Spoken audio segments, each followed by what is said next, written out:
হয় আমাদের ছাত্র দল তাদেরকে শক্ত হাতে রাস্তায় প্রতিহত করবে ইনশাআল্লাহ। যাই হোক, এ পর্যায়ে আপনাদের মাঝে বক্তব্য রাখবেন আমাদের পাউসা ইউনিয়ন বিএনপি, আমাদের বাজুবাধা ইউনিয়ন বিএনপির সম্মানিত সভাপতি সাবেক চেয়ারম্যান অ্যাডভোকেট ফিরোজ আহমেদ রঞ্জু ভাই। ইউনিয়ন বিএনপির অসংখ্য নেতার বিরুদ্ধে 4-5টি মামলা তারা দায়ের করেছেন, রুজু করেছেন।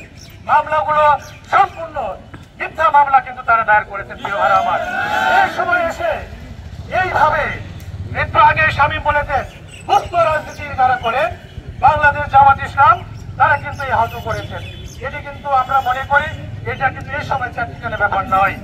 আমরা জানি কিছুদিন আগে আমরা কিন্তু ফেসবুকে দেখলাম বাংলাদেশ ছাত্র শিবিরের ঢাকা বিশ্ববিদ্যালয়ের একজন নেতা যাকে ছাত্র শিবিরের সভাপতি বলা হচ্ছে, উনি কিন্তু আওয়ামী লীগের স্লোগান দিচ্ছেন, উনি কিন্তু নৌকা স্লোগান দিচ্ছেন।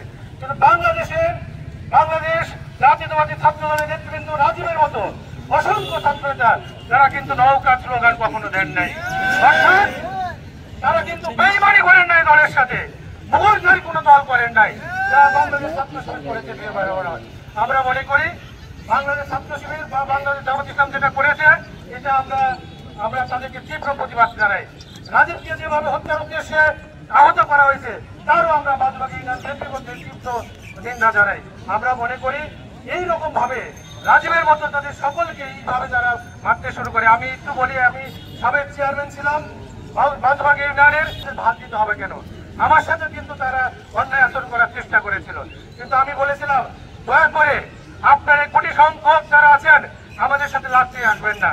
আমরা বাংলাদেশ জাতীয়তাবাদী দল বাঘা উপজেলা শাখা বাদবাকি ইউনিয়ন এক এবং অভিন্ন আছি, আমরা কিন্তু আপনাদের প্রতিহত করবো ইনশাআল্লাহ। পরবর্তীকালে উনি আমাকে বলেছেন আপনার সাথে আমাদের দরকার নাই, আমরা উপজেলা থেকে নিয়ে আসবো। তাদের ধৃষ্টতা কতখানি দেখছেন?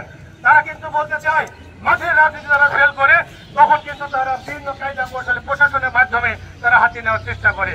আপনারা জানেন এরও আমরা তীব্র প্রতিবাদ জানাই যে জামাত ইসলাম তারা বিভিন্নভাবে আমরা বিভিন্ন জায়গায় দেখেছি যে কোনো যদি কোনো অসংগতি দেখা যায় সেইটাকে বাংলাদেশ জাতীয়তাবাদী দলের মধ্যে এই বিভেদ সৃষ্টি করে এবং জামাত ইসলাম সর্বপ্রথমে প্রচার করে যেটা বাংলাদেশ জাতীয় দল বিএনপির কোনো নেতৃবৃন্দ করেছে, মিথ্যা অপপ্রচার করে। আপনারা দেখেন ফেসবুক, টুইটার বা হোয়াটসঅ্যাপ যেখানে যাবেন আমরা দেখেছি যে জামাত ইসলাম যারা বিএনপির বিরুদ্ধে লেগে আছে তারা কিন্তু বিভিন্নভাবে অপপ্রচারে লিপ্ত হয়ে আছে। এটা কিন্তু আমার সাথে আপনারা নিঃসন্দেহে একমত হবেন। এই তীব্র প্রতিবাদ জানাই। এবং এই ছেলেটা আসলে আমি একটা জিনিস লক্ষ্য করেছি যে এই বাউসা ইউনিয়নের একটা কিন্তু অহংকার, কারণ এই ছেলেটা এর কথাবার্তা এর নেতৃত্বে আমি যেটা দেখছি যে আসলে এ কিন্তু একটা নেতাহার মতো একটা ছেলে, ভবিষ্যতে এটা একটা ভালো নেতা হয়ে যাবে।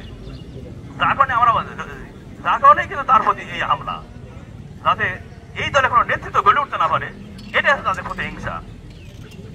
যার কারণে আমি বলছি যে আমাদের নেতৃবৃন্দ যারা আছে তারা সবাই যেন